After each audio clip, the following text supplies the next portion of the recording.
Hey everyone, so I'm going to get this Bible study done and hopefully I'll be able to get some rest, because if I feel like there is something I need to do, I can't rest right now. I feel like I got to do it right now. Genesis 35:1 is where we kind of got to that point yesterday. And God said unto Jacob, Arise, go to Bethel, and dwell there, and make thee an altar unto God, that appeared unto thee when thou fleddest from the face of Esau thy brother. And then we're going to go back down. Then we're going to go on down to chapter 9 through 15. So God had spoke to Jacob and told him where to go, gave him direction. And then in 9 it says, And God appeared unto Jacob again when he came out of Padan Aram, and blessed him. And God said unto him, Thy name is Jacob. Thy name shall not be called any more Jacob, but Israel shall be thy name. And he called his name Israel. And we're going to read all the way down to 15. And God said unto him, I am God Almighty, be fruitful and multiply. A nation and a company of nations shall be of thee, and kings shall come out of thy loins. And the land which I gave Abraham and Isaac, to thee I will give it, and to thy seed after thee will I give the land. And God went up from him in the place where he talked with him. And Jacob set up a pillar in the place where he talked with him, even a pillar of stone. And he poured a drink offering thereon, and he poured oil thereon. And Jacob called the name of the place where God spake with him Bethel. And we know that it was always considered a holy place. And we'll see many times where Bethel is mentioned as being a holy place. In Genesis 35, then we're going to go down to Genesis 35:23 through 27. And here he names the tribes. The sons of Leah, he starts with them. Reuben, Jacob's firstborn, and Simeon, and Levi, and Judah, and Issachar, and Zebulun. The sons of Rachel, Joseph, and Benjamin. The sons of Bilhah, Rachel's handmaid, Dan, and Naphtali. And the sons of Zilpah, Leah's handmaid, Gad, and Asher. These are the sons of Jacob, which were born unto him in Padan Aram. And Jacob came unto Isaac his father, and to Mamre, the city of Arba, which is in Hebron, where Abraham and Isaac sojourned.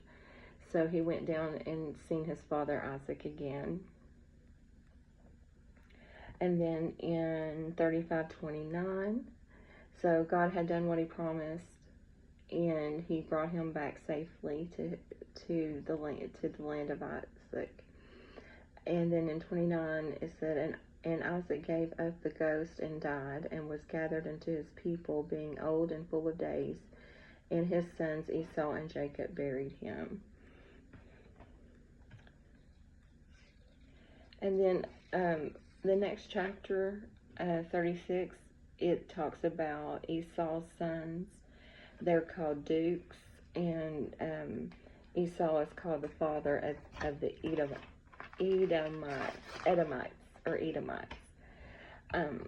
So we're going to go on over to chapter 37, and there we're going to read 1 through 3.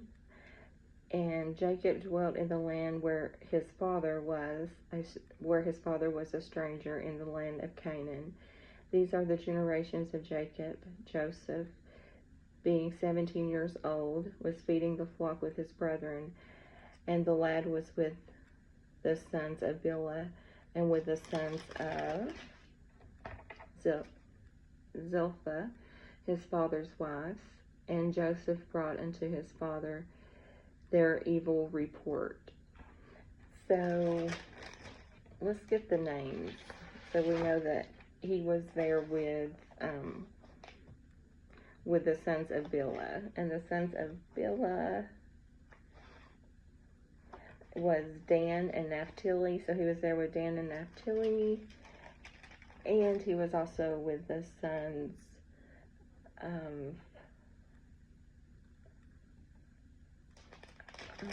Zilpah.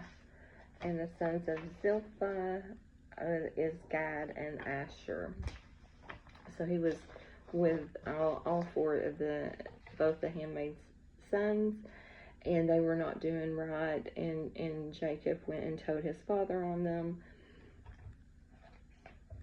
and he gave of their evil report. Now Israel loved Joseph more than all his children, because he was the son of his old age, and he made him a coat of many colors. And when his brethren saw that their father loved him more than all his brethren, they hated him and could not speak peaceably unto him. So we know that Jacob shows favoritism. He doesn't keep it hid. If he favors you, he lets it be known. And of course, the thing with the coat of many colors, dyeing garments back in that day was very costly, and most people wore just plain clothing because the dyes were so expensive. But so Israel making this coat of many colors with all the dyes, not just one dye, but he chose several different dyes to make this coat, and it was very costly. And of course, the brothers were very jealous of him. And then I'm going to talk briefly about Joseph's dreams. In Genesis 37, 5 through 11, Joseph has two dreams. And on 5, it said, And Joseph dreamed a dream, and he told it to his brethren, and they hated him yet the more. And he said unto them, Hear, I pray you, this dream which I have dreamed. For behold, we were binding sheaves in the field, and lo, my sheaf arose and stood upright, and behold, your sheaves stood round about and made obstinance to my sheaf. So basically, he said that his brothers were like he was over them, like as a king or something, and they were bowing down to show him respect and obstinance, like, yes, we are your servants. And of course his brothers did not like that, and his brethren said unto him, Shalt thou indeed reign over us? Question. Or shalt thou indeed have dominion over us? And they hated him, and yet the more, for his dreams and for his words. And he dreamed yet another dream, and told it his brethren. And behold, I have dreamed a dream more. And behold, the sun and the moon and the 11 stars made obstinance to me. And he told it to his father and to his brethren. And his father rebuked him and said unto him, What is this dream that thou hast dreamed? Shall I and thy mother and thy brethren indeed come to bow down ourselves to thee to the earth? And his brethren envied him, but his father observed the same. So his brothers were like, No, this is ridiculous. This is one of the younger ones. Only Benjamin was younger than Joseph. We're not going to be serving him. We're not going to be showing him obstinance. But what was going on was God was showing Joseph something in his dreams. He didn't understand it, and it troubled him. So he brought it to his brethren. And when the moon and the sun also bowed down. He realized that that was his mother and father, and he was even rebuked. And so it must have been a really big thing for Israel to rebuke Joseph, because remember, he loved him more than he loved anyone else. So he rebuked him, but he also thought on those things. It said he observed it. He knew that possibly there's something about these dreams that were different. And we know that these dreams were foreshadowing what would happen when he saved his brethren in Egypt, because he became a mighty ruler in Egypt, and he brought his family there. And they did bow down, and they did worship. They did give him obstinance, and he was and did have dominion over them. And then in Genesis 37:12 through 17, Joseph is looking for his brothers. So God is working something out here that they don't really understand what it is, but he's preparing Joseph for something. And he's letting Israel hold these things that's Joseph, because he felt led to tell them these dreams, because he knew there was something more about these dreams that he couldn't understand. And then in 37:12 through 17, he is looking for his brethren, and his brethren went to feed their flocks in Shechem. And Israel said unto Joseph, Do not thy brethren feed the flocks in Shechem? Come, and I will send thee there unto them. And he said to him, Here am I. And he said to him, Go, I pray thee, see whether it be well with thy brethren, and well with the flocks, and bring me word again. So he went out of the vale of Hebron, and he came to Shechem. And of course his brothers are not there, because he goes and tells on them when they're not doing something right, and something that he thinks his father should know, he will go and tell on them. So they were kind of like, oh yeah, we're going to tell them we're here, but we're really not going to be here. So Joseph's looking for them. And then in 15, and a certain man found him. So a certain man finds Joseph, and behold, he was wandering in the field, and the man asked him, saying, What seekest thou? So he's looking for his brothers. And this man said, What seekest thou? And he said, I seek my brethren. Tell me, I pray thee, where they feed their flocks. And the man said, They are departed hence, for I heard them say, Let us go to Dothan. And Joseph went after his brethren, and he found them in Dothan. And then we're going to, the next few verses is going to be talking about his brothers plotting against him. And that starts in 18, and we're going to read through 35, and then we'll finish up with the last chapter being verse being 36. So it's a little bit of reading, but it's very important reading. So in Genesis 37, starting at 18, and when they saw him afar off, even before he came near unto them, they conspired against him to slay him. And they said one to another, Behold, this dreamer cometh. So they're like making fun of him. Oh, the dreamer cometh, right? And they hated him and envied him so much that they had conspired to kill him. Come now, therefore, and let us slay him, and cast him into some pit. And we will say, Some evil beast hath devoured him, and we shall see what will become of his dreams. So it's like, oh, he thinks he's going to have dominion over us. We're going to kill him and then see what happens with these dreams. So even the brethren, it seemed like they thought that Joseph was seeing something in the dreams that they would actually come to pass. But they purposed in their hearts to stop that by killing him. And Reuben heard it, and we know Reuben is the firstborn with Leah and Israel.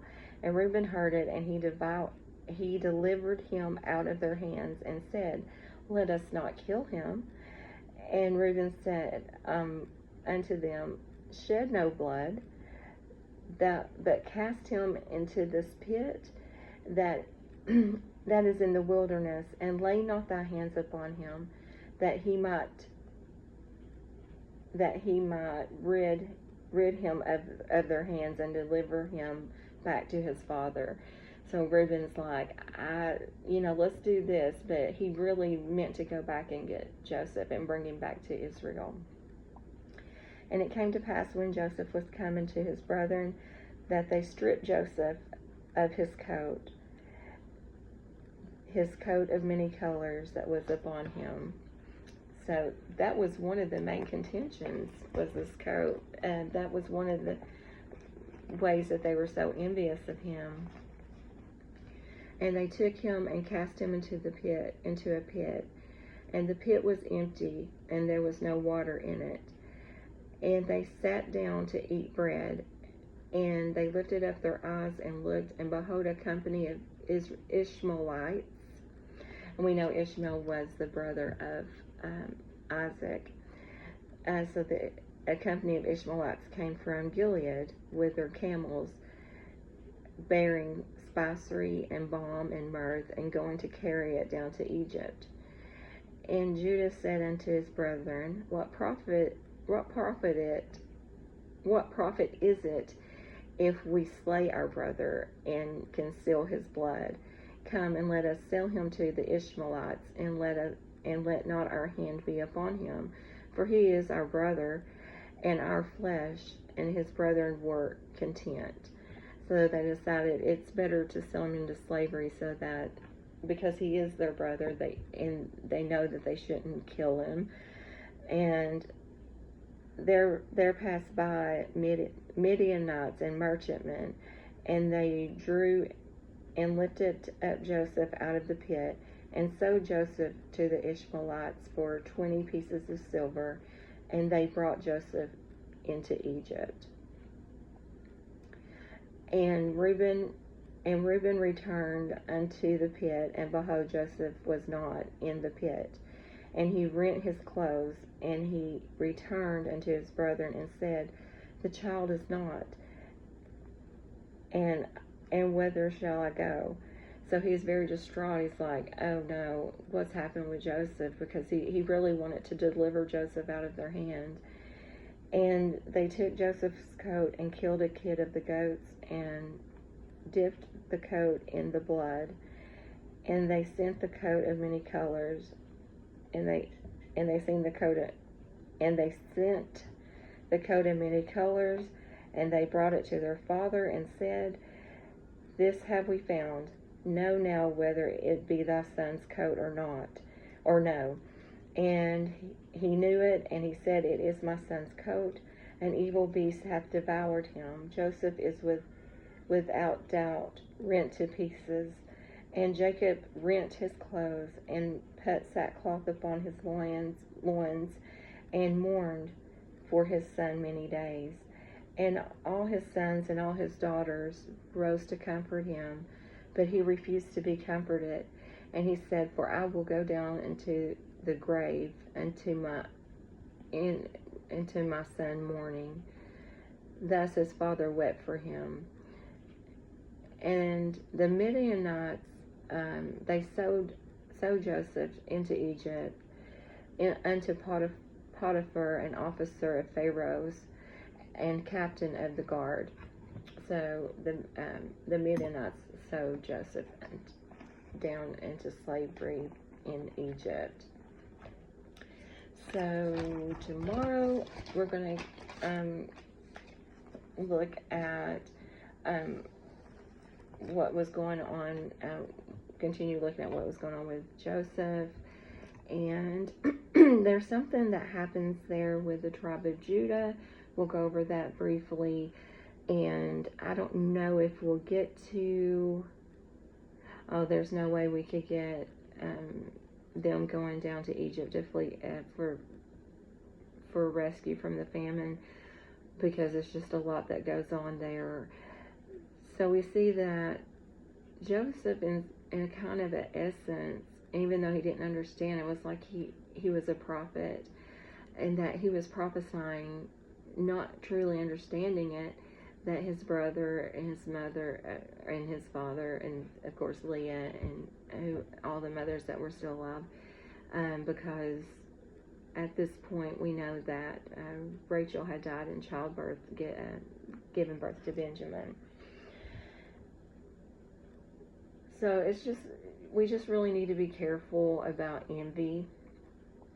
You know, we can't expect the same amount of love that someone has for one person over another person. If they don't have that for us, we have to understand that, and we have to just let that go, because holding on envy and jealousy and all of that, holding on to that and letting that like sit in your heart will cause you to do some unspeakable things. Cause his brothers, I mean, they knew they shouldn't kill him, because when they had the opportunity to not kill him, but to be rid of him, they chose that. They chose not to kill him. But they were going to because of the hatred that they had for him. But luckily and thankfully they didn't, because he ended up saving all of their lives from the famine later on, as we learn. So that's the main thing. One of the main things I took from this is don't let envy and hate sit in your heart against anyone, because it can cause you to go into directions that you normally would never go, and it would be out of your character. So there again, like we talked about Esau yesterday, cultivating his heart and making his heart better. And you know, God can soften our hearts, and usually those are with trials and tribulations, and makes us see things, or lets us see things differently. I don't know, this just popped into my mind, but when I went and visit my sisters, or my sister that lives in Clarksville, me and my sister who lives here, we couldn't sleep, and we were just talking, and I said, you know, I had to have 2 hip surgeries. I got the first one done, and this was 2 years ago, October the 3rd. And then I got the second one done November the 11th, or around there. I think it was the 11th. Anyway, just a little over a month from each other. But I had dealt with the pain of those hips for years, because I was so scared of the surgery. I truly was. And then after I had it, I was like, I don't know why I was so scared, because it really helped me a lot, because I was in constant pain. And if you've ever had to deal with chronic pain, it is horrendous. It can make you depressed. It takes a lot from your life. Like, you can't be as active as you like to be. There's a lot of things you can't do that you want to do because the pain is just too great. And I dealt with that for years. And then I was telling her, I was like, you know, after I had my second surgery, and I noticed I got better, but something happened on how I think of things, because before, I would take things that people would say very personally. And even though I had worked through my therapy on how to deal with that, and I would work the process, and have to remind myself these things, that, oh no, you know, it could just be something else going on. It's probably not even anything about me. But from after my surgeries and after I got better, I noticed that when someone did something that I used to would take personally first and foremost, and then work through it, my way of thinking changed.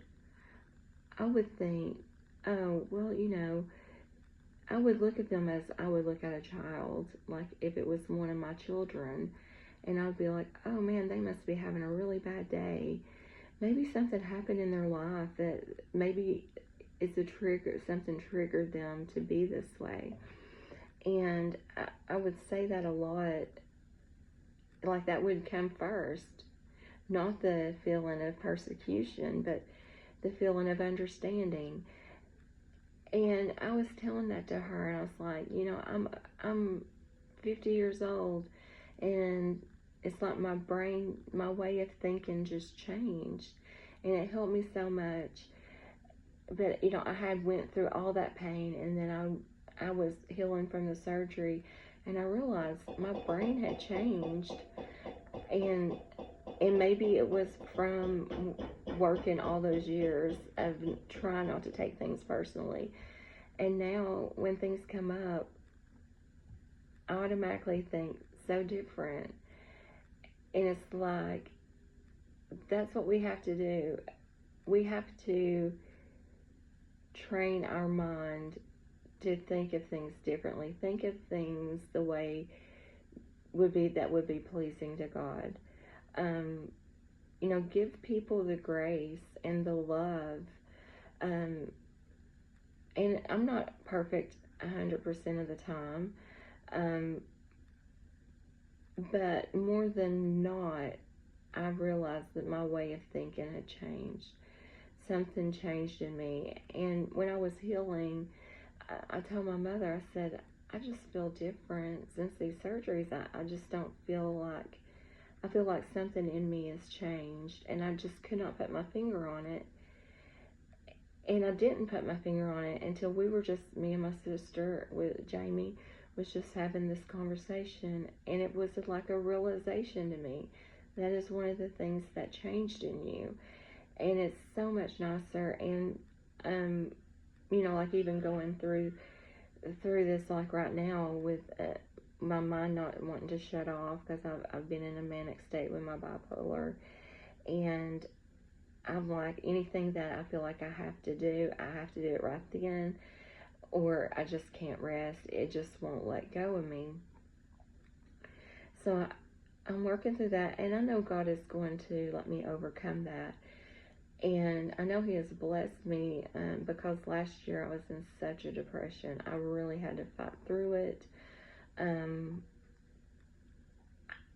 the manic is a lot better to deal with and a lot easier to deal with than that depression. And I'm thankful of that. This year it went into a totally different direction, and I know that God blessed me with that. And I know He is the great physician. He is the healer, and I know He can take this from me. But if it is never taken from me till the day I die, I know that He will help me work through those times that I need it. It's not like I'm out of my mind and I'm out of control. I have keys and skills to work through it. And knowing the problem and knowing what's causing the problem helped me so much.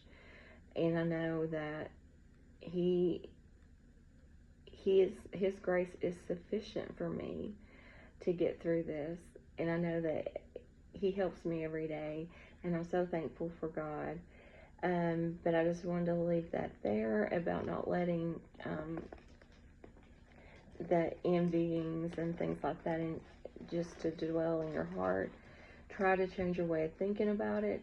Pray that God help you not have that in your heart, to take it out of your heart and show you ways to help you deal with it. Or if you can seek professional help.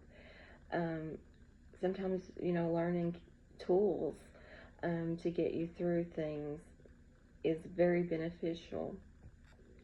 I'm going to leave us with a verse. And I just turned to this one, Jeremiah 51:15. He hath made the earth by His power. He hath established the world by His wisdom. He stretcheth out the heaven by His understanding. And I'm going to read 16 as well. And when He uttereth His voice, there is a multitude of waters in the heavens, and He causeth the vapors to ascend from the ends of the earth. He maketh lightnings with rain, and bringeth forth the wind out of His treasures. Alright, that's all I wanted to leave you with. And just remember, I love you, but Jesus loves you so much more. And hope you all have a great night. Bye.